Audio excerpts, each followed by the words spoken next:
we here have... Yep, so we have AJ Edge and Styles. And and Damian Priest was banned from ringside. Although they didn't really work that out all that much because he really wasn't banned. Right, so he was like on the ramp still, and yet Finn Balor attacked him during the match, and then they went literally into the ring. Yeah, they did. So what was the point of the Damian Priest thing? Just to do it. Yeah, pretty much. And that was really frustrating. I will say one thing. This was an awesome match. It was. Well, of course, look who is facing against who in this match. I think this match was better than their match at WrestleMania. Oh, absolutely. Period. End of story. Like, to be honest with you, I feel like there was a lot better story told with this match than the one at WrestleMania. And because I was not fully entranced into the new Edge character at the time, but now it's such a different level. Mm-hmm. And I think with the new addition, it makes it even better. So Rhea Ripley, hair dyed to pitch black, has joined Judgment Day. Oh my God. This or a tag team was exactly what they needed. You know what's going to make it even better is that AJ Styles is going to bring in Beth Phoenix on her side. Mm-hmm. And I think that would just be magnifique. And I think they're really starting to promote that with Beth Phoenix dropping some hints on social media about her disdain towards this new Edge. Yep. And like Beth Phoenix and AJ Styles versus Edge and Rhea Ripley. That's money. That's 100. That's money. I mean, that's gonna be the money in the bank. Print money, send to Vince. Print money sent to us. It was our idea. I'm going to copyright it officially. Oh, you are? You're going to copyright that story idea? Do I really want to do that? That's a pain in the ass. That sounds like a pain in the ass. Anyways, let's move on. Anyway, so Edge won with a cross-face sleeper hold, which I love because, number one, AJ Styles did not tap. Right. He passed out. So everyone stayed fresh. Mm-hmm. And they're continuing the rivalry, and I'm not mad about it. Nope. A new dynamic with Rhea Ripley. Overall, this was a 2 thumbs up match. Oh, absolutely. This was the best match of the night. Yep. Story, development, and also the match quality. Just superb. Mm-hmm. Absolutely superb. All right, let's make this shipment just again. Peanut Gallery. Let's start with our first one on my list. Bobby Lashley and Omos. Omos needs some work.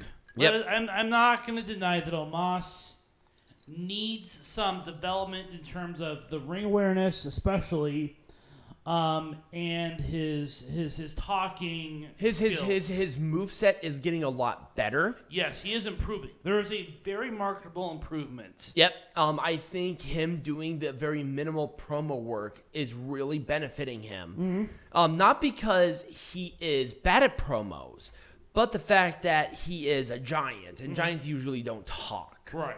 Now, he is very imposing, and there is some speed with the guy. There is. I wrote him off, but he's getting better. He is getting marketably better. And here's my issue. I think they put him on such a different stage than I think he was ready for. Yeah. He's a lot younger than a lot of people think. I think he's only in his 20s. He's like 24. Yeah, he's really young. So keep that in mind. Him with MVP is perfect. Lashley did not need MVP, but Omos definitely does. Mm-hmm. So I'm very happy that they actually made that change. I would have done that WrestleMania match or WrestleMania Backlash instead. We're gonna have that a lot because there are a lot of these matches that were better at WrestleMania Backlash than at actual WrestleMania. Exactly. This one, I'm happy that they waited till WrestleMania Backlash to do. Obviously, the rivalry with McIntyre needed to end, and I think they actually did some good moments with WrestleMania to actually lead up to this match. So Madcap Moss is a star in the making, man. They do. They just need to get rid of this page boy they gimmick. Will. But he is definitely developing as a character, and I really enjoy. You know what? I think Happy Corbin's actually showing a lot of dimension with this rivalry too. I actually like Happy Corbin more with this rivalry than not. So actually, there was a great benefit to this. I really wouldn't have done anything necessarily different. No, not really. And also, number one, the promo packages really helped with context. It did. And I think that's what you really liked. Because you don't watch the show every week like I do. I don't watch the shows. This was awesome. A great dimensional building, better than the WrestleMania match. Right, and also, well, I did like the WrestleMania match, but at the same time, I feel like AJ should have won one of these.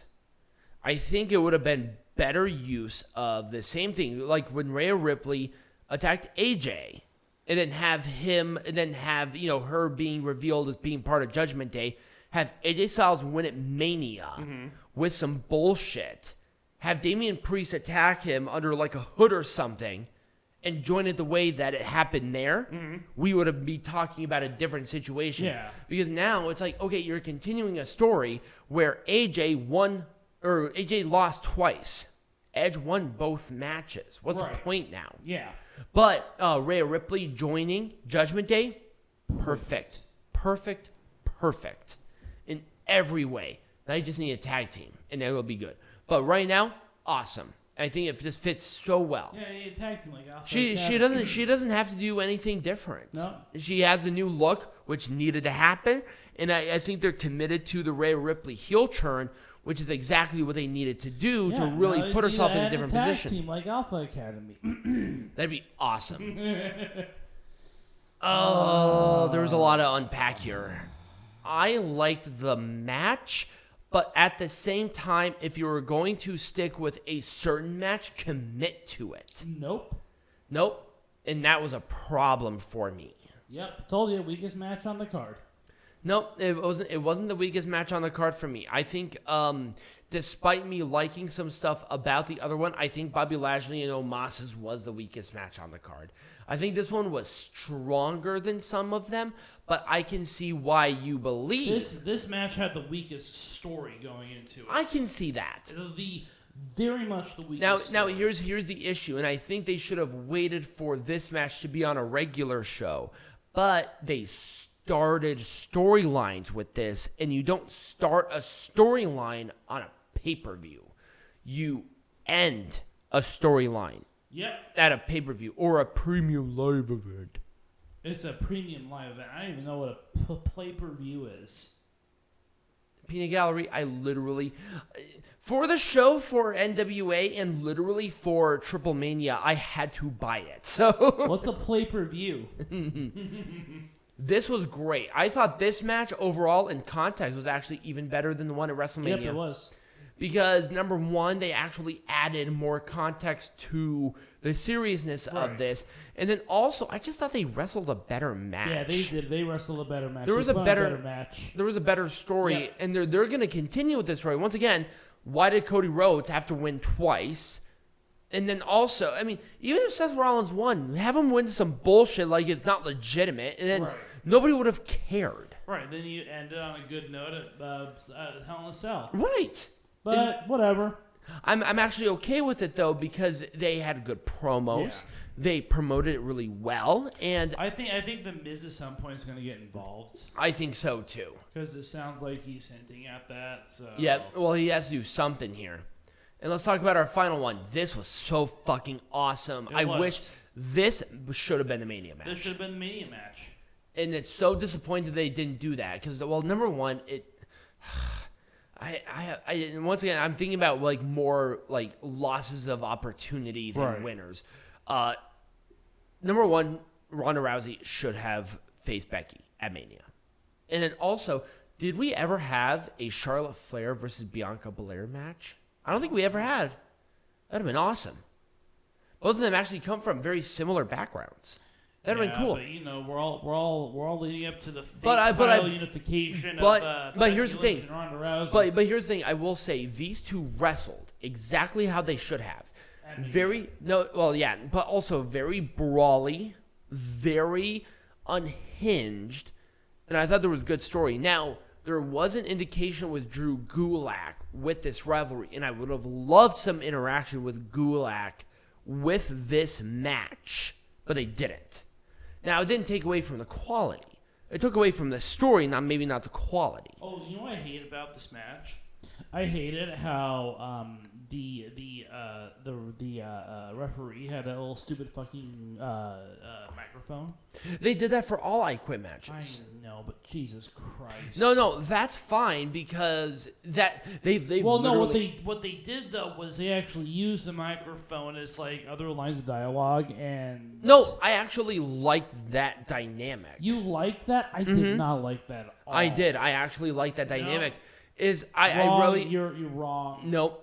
So here's why I liked it, because we wouldn't have heard of. I hope you answered it that way, bitch.